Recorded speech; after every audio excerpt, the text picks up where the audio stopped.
Hello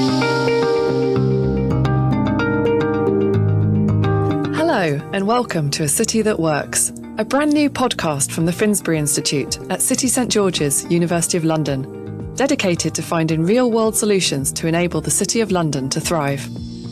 I'm Professor Diana Beech, Director of the Finsbury Institute, and your host for this series. We are living in a time of profound economic, technological and social change.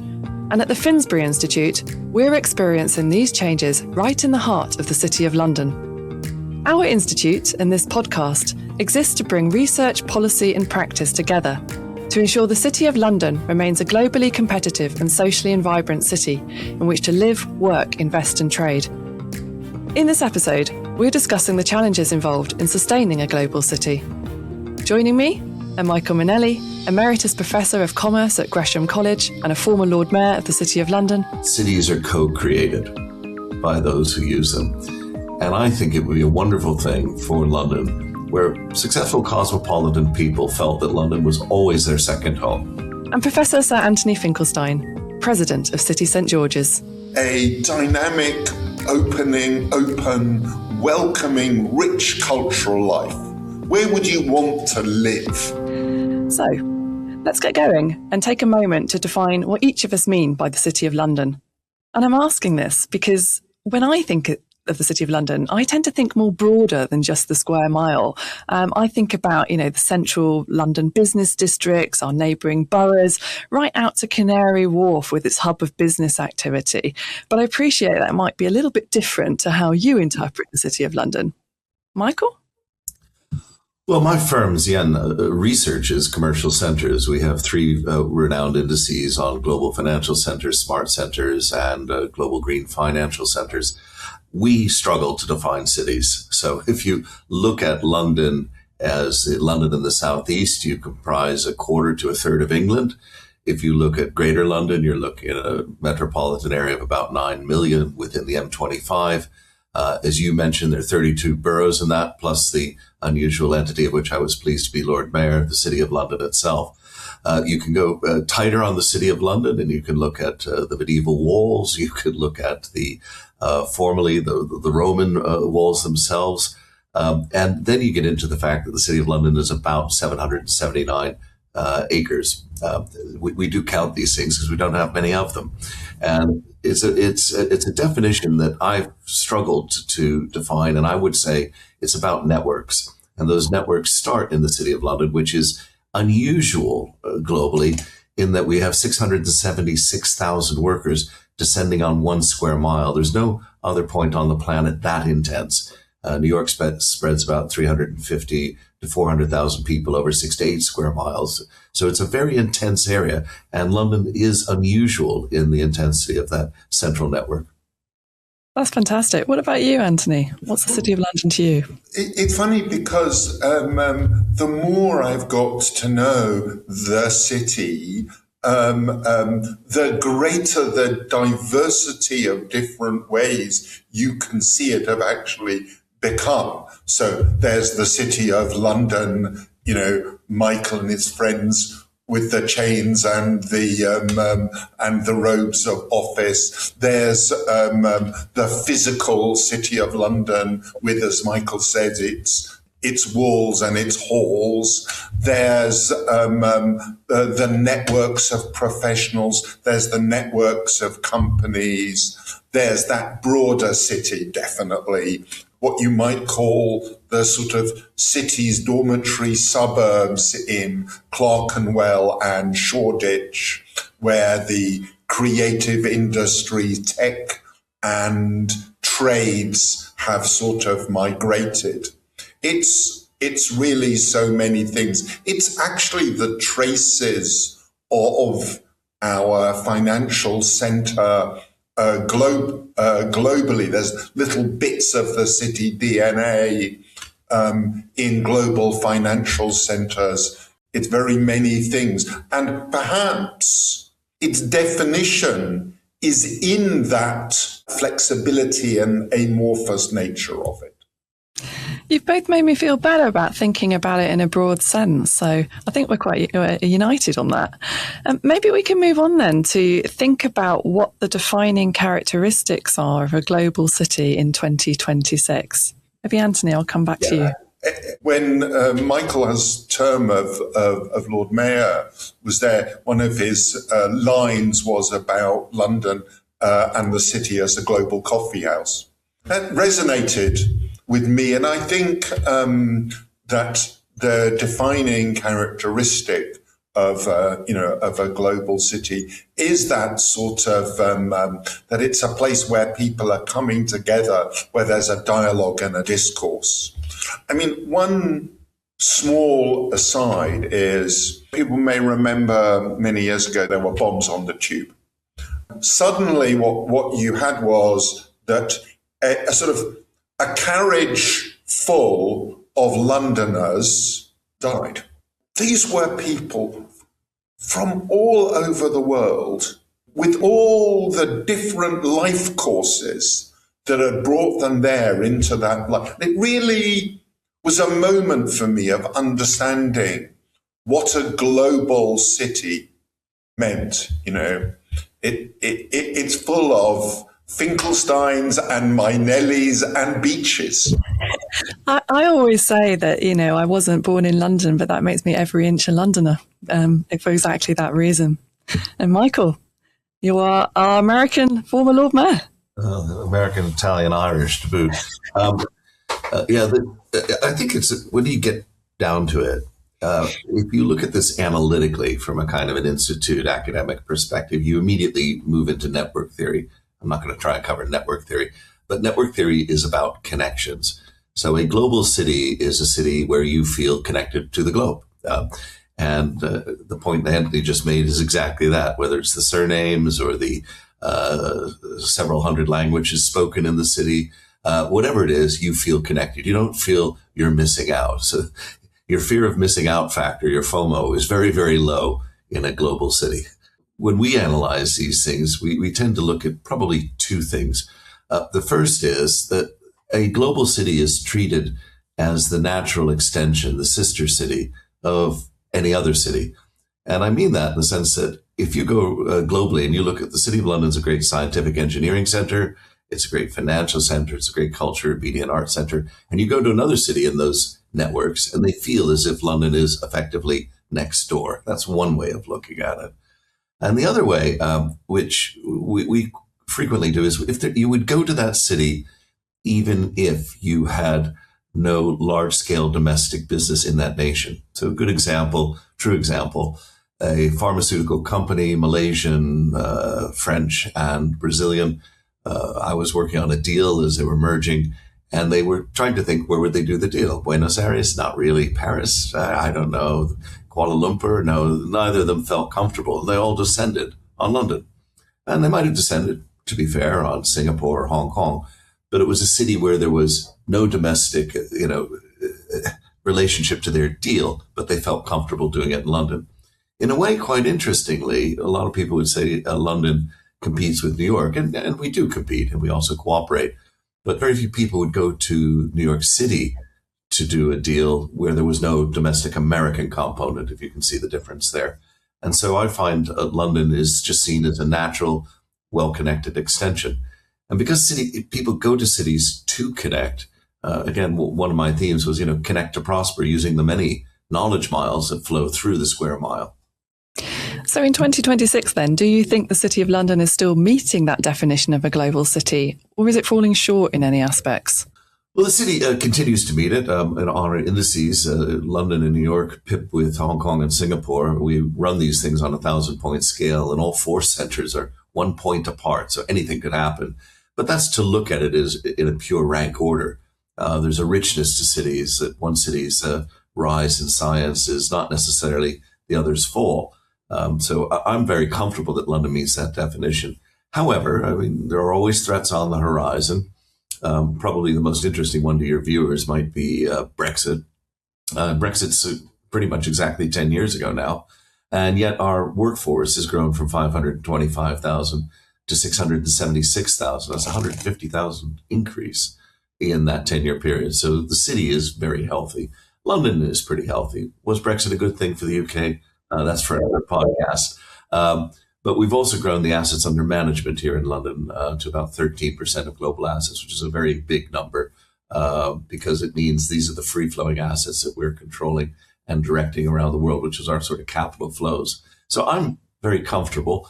However, one thing you want in a city is you want access to talent and skills. And we've had a number of immigration issues, not least in the higher education sector. You want to make sure that trade is free and open because that benefits all global cities. And we've seen perhaps deglobalisation to some degree over the last few years. You want to defend your rule of law. And we've had a lot of challenges on rule of law, both domestically and globally. So there are threats on the horizon, but I think London does meet the definition of a global city. Great. And Anthony, maybe I can build on that with you because I am aware of your background in security. And I'm just wondering if you have a view on some of the greatest threats to sustaining London as a global city over the next 20 years. Well, I mean, I was naturally intending to pick up on many of the themes that Michael already has outlined, most principally talent and our capacity to ensure that London remains a great place to attract talent and a great place for people making their careers for creative working lives. Both Michael and I actually share a sort of quite a strong common intellectual background. You know, Michael's interested in networks. I'm very interested in systems. So we tend to see, I think, things through quite a common intellectual lens. We're strong, but there is also an element of fragility in our position. So we need to be constantly attentive to the position of London. Geopolitically, there are obviously two major trends. The first is we're in an increasingly competitive environment with, international finance and trade centers across the globe seeking to compete with us. I'm relieved, therefore, that the performance of the city has been as Michael describes. But the other is a sort of countervailing trend that has to do with power and sovereignty, with a increasing inward-looking set of political trends, more nationally focused. And those aren't conducive to the values that the City of London has built upon. Well, the City of London is the world's oldest continuous democratic workers and residents cooperative. That's the formal definition. We've been holding continuous elections since the middle of the 7th century. And one of the things you can discern over those nearly 14 centuries is there are four themes, the strategic themes that we need to follow. One that is often overlooked is defense and security. People do not bring money to a war zone. People do not bring their money to a cybersecurity hazard. Those are the sorts of ways that I look at it. And Anthony mentioned earlier fragility. And that fragility is definitely there. Just 3 months ago, we wouldn't have said that about two Middle Eastern cities that have now found themselves having defense issues. And that has a very material effect very rapidly. Then there are three other things. The rule of law I mentioned earlier, absolutely crucial. If you don't treat all comers fairly, people don't come to you. If people are on the inside, if there's corruption. The next thing down, and by the way, rule of law can be fragile in a domestic sense. We're having discussions in Britain about the ECHR, for example, participation, the role of the Supreme Court. So these things are, in fact, just recently we had a pensions bill that was at least touching on potentially mandating assets, retroactive taxation. There are a lot of things in rule of law that outside people look at. Are they going to be treated fairly if they come? And then I mentioned, of course, access to talent and skills, which can go on a national whim or a national misunderstanding, or even be a legitimate national interest. And then finally, of course, open and fair trade, which is having a hard ride from the sense of a traditional liberal. So to me, these are the areas that we need to look at. Anthony's right to highlight fragility in all of them. Only the paranoid survive. Thank you. Maybe I can pick up on your sort of talent and skills point, actually, because I am conscious I'm sitting here with the president of City St George's University, and I'm actually in one of their fantastic podcast suites at the moment. What does the city need from its universities right now, and are we delivering? Maybe, Anthony, I can go to you first. Universities are sources of talent. They're sources of expertise. They provide places where people with different perspectives can convene. They're able to provide advice. They can drive innovation. Universities have all of those potentialities. Do they always realize all those potentialities in full? Perhaps not, though I think we would all, my own institution included, would aspire to do that. What people need now from universities is changing. I think universities need to be less of an ivory tower and need to be much more permeable, open, and engaging. Some of the most important intellectual debates are actually happening in tech companies, in professional services companies, and universities need to be there with those people having those discussions. I think the current discussions of AI bring that very much to the fore. So do universities have the potential to deliver? Yes. Are they doing it consistently? No, but that's for us to work on together.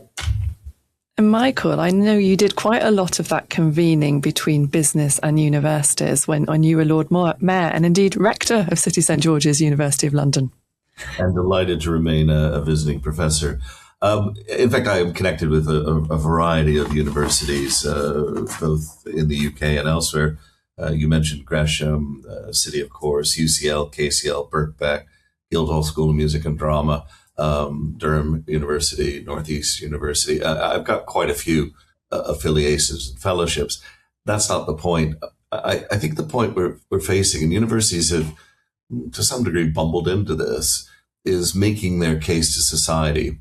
So I'm also chairman of the Chartered Association of Business Schools Task Force on International Students. And our discussions with the government have been a little difficult because the universities haven't really woken up to what they're providing. They've been taking public money for many years, and the government is asking, sort of in a Monty Python sense, what have universities ever done for us? And the responses have been, well, we're training people and here's some jobs. And that's not the whole debate by any means. Universities are really rich. I could talk to you about how British actuarial training of the Chinese students 30 years ago led to the actuarial system in China favoring us here in the UK over the United States. So we get a lot more investment monies to invest on behalf of Chinese pensions because of that. We have many and many other cases. So if it's about connectivity, I always think that the best thing that universities can promote is the connectivity they're providing at all levels, intellectually, socially, culturally. It's why we in the financial and economic and commercial city support the concept of students staying for 2 years so they can build those connections when they go home and to help us here. So to me, if I had to boil it down, and one should never boil something as complex as a university down to a one pithy line. But I think the theologian Tim Ratcliffe said it best. It's universities are places where you should go to learn to talk to strangers. Yeah, it's quite funny. I recall on one occasion when I was still working at Imperial College, a colleague was asked by somebody and said, well, what have universities ever done for us? The guy just turned around and said, penicillin. And I think, at City St George, we can just go, vaccines? So we can have some fairly pointed answers to that question. And I'm still musing on the point that I think universities are definitely rich in talent and opportunities, but I'm not sure they're all rich in when it comes to finances at the moment. But that again is another podcast.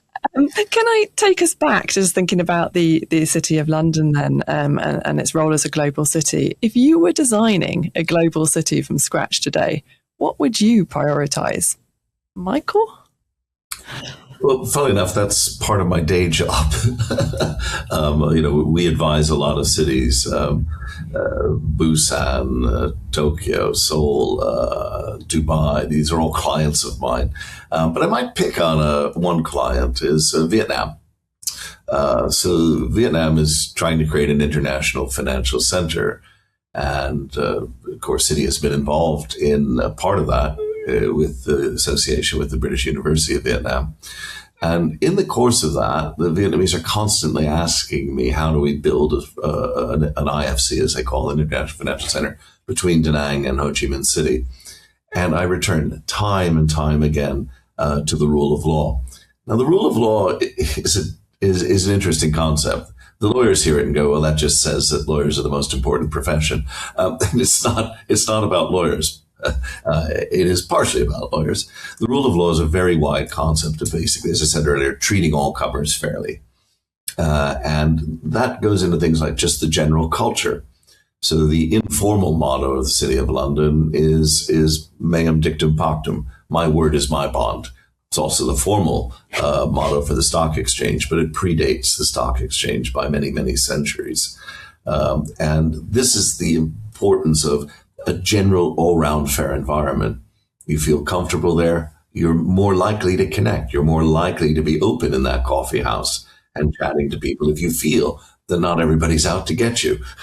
And that's a very, very important factor. And that leads to interesting structures. So for example, 40% of international contracts specify London as the place of adjudication, because everybody feels if we're all grown-ups doing a deal, we write a contract down, and we will fall out from time to time, we need to go to a venue and have somebody deal with that.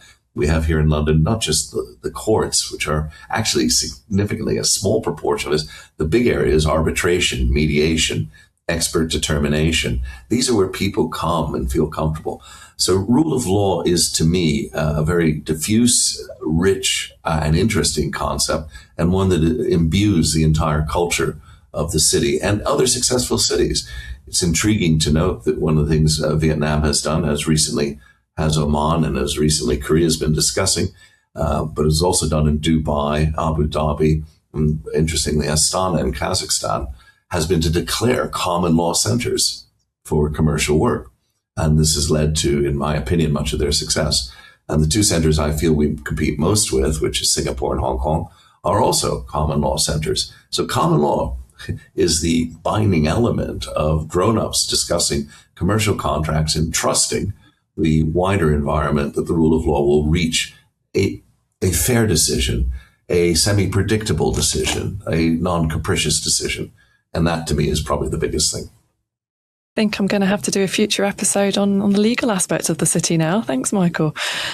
What about you, Anthony? As someone who likes system design, what would you prioritise? I can't better that answer in a sense. And the earlier point about security and about political integrity and all of the things that underpin the rule of law.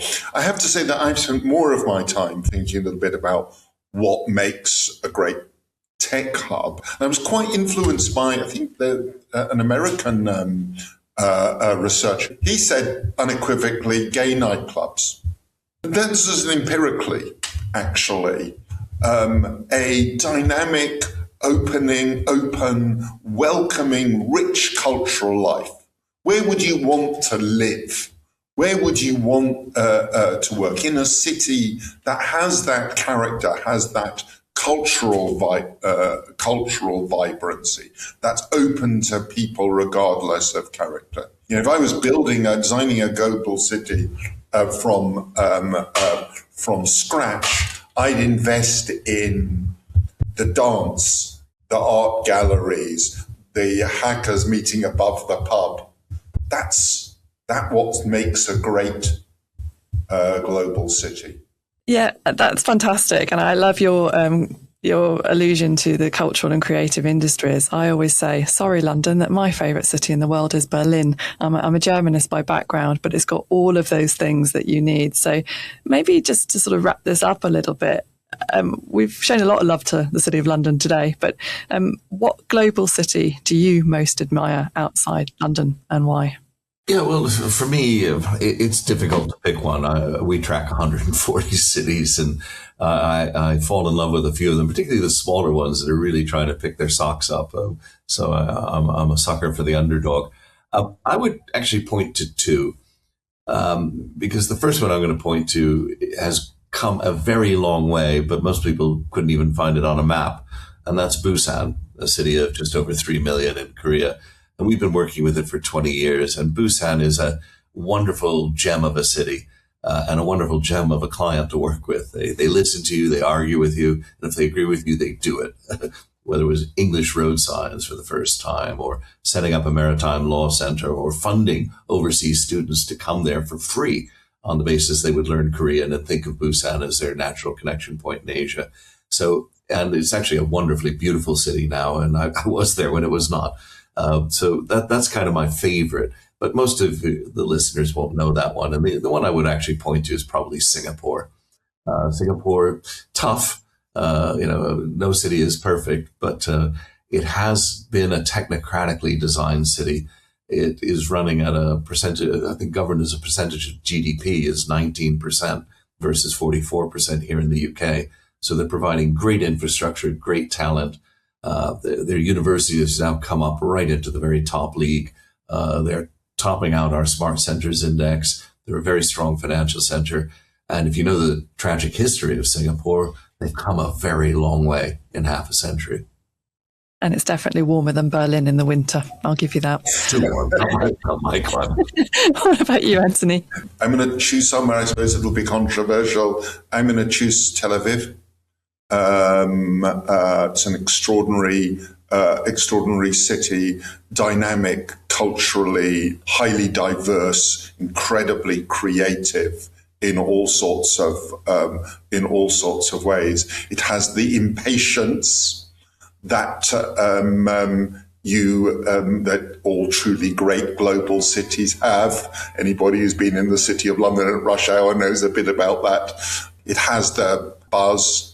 And then, who can, New York, it is just an astonishing city, and for all the cultural challenges that we're currently experiencing, the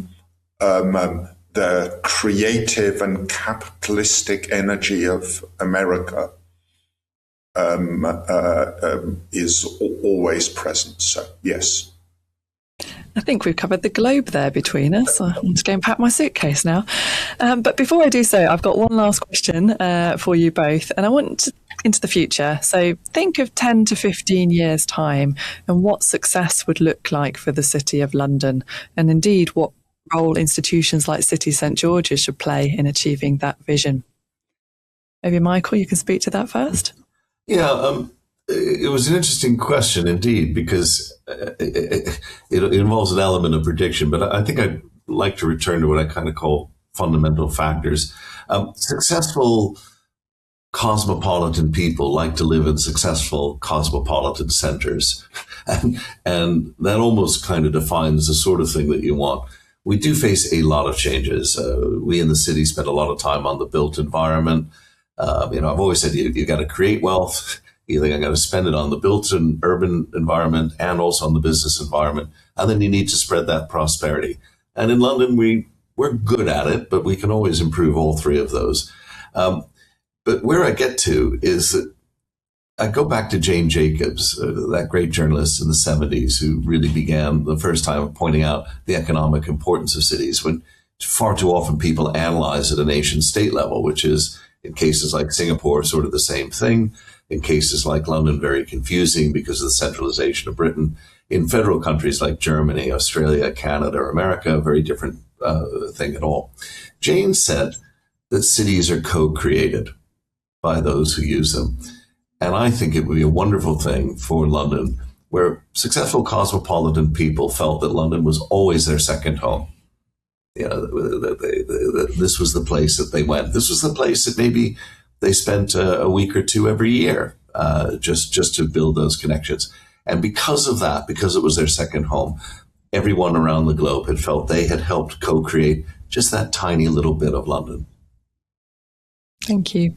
Anthony, what about you? Yeah, two observations. The first is, we're having a very interesting, political debate at the moment in the UK, in which Andy Burnham, the mayor of Manchester, is playing a signal role. And it's quite interesting to hear some of the discussions around the role of cities, and that's emerging from some of that discussion. I don't recognize London as a global city in some of those discussions. I think there's sort of almost a separate category in which we find ourselves, and I think we need to sort of refine our discourse. I know, Diana, that you've worked on this, and you know that I share an interest in this, which is how we now renew the social license for universities in the UK. How incredible would it be if the City of London could be at the core of doing that, of showing the social and economic purpose of university, of modelling how a discourse between universities and place and business and employment opportunities could happen. We're a unique venue where that could happen. So looking, and you alluded earlier to to the network of cultural institutions, other higher educational institutions present in the City of London, that could be the crystallization point for that new conception of what that might be. That'll do for 10 to 15 years, I think. I think that is the perfect time to end this conversation, and the perfect aspiration to have at front and centre of our minds. Thank you both. So thank you to my guests, Professor Michael Mainelli and Professor Sir Anthony Finkelstein. And of course, thanks to you for listening. If you have a comment on anything we've discussed, we'd love to hear from you. You can follow the Finsbury Institute on LinkedIn, and you can visit our website at citystgeorges.ac.uk/Finsbury-Institute. Please subscribe wherever you receive your podcasts and join us for episode 2, where we'll be looking at the financial aspects of the City of London. Thanks also to the School of Policy and Global Affairs for funding this series, and to Research Podcasts for their production support.